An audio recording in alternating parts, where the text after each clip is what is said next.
شوال المکرم کا جو مہینہ ہے، ہم اس بات کا ہمیں علم رکھنا چاہیے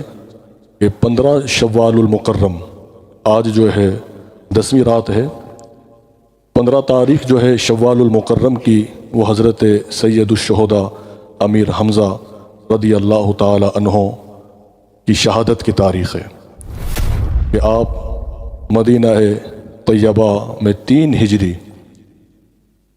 احد کے مقام پر آپ نے جام شہادت نوش فرمائی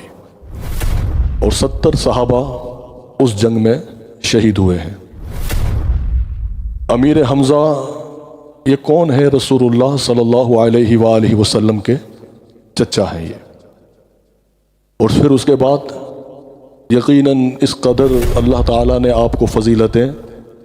اور بلندیاں جو عطا فرمائی جو آپ ہی کے حصے میں ہیں۔ آج بھی مدینہ طیبہ میں آج دن تک اور قیامت تک، اور اسے آپ ذہن نشین کریے کہ جو بھی حضور کے قدموں میں جو حاضر ہوتا ہے وہ اس وقت تک حاضر نہیں ہو سکتا جب تک امیر حمزہ اجازت نہ دیں۔ اور یہ صرف ہمارا یہ عقیدہ نہیں، بلکہ وہاں کے جو مقامی جو سعودی ہیں وہ بھی اس بات کو جانتے ہیں کہ مدینہ طیبہ میں آج بھی اگر کوئی امیر ہے،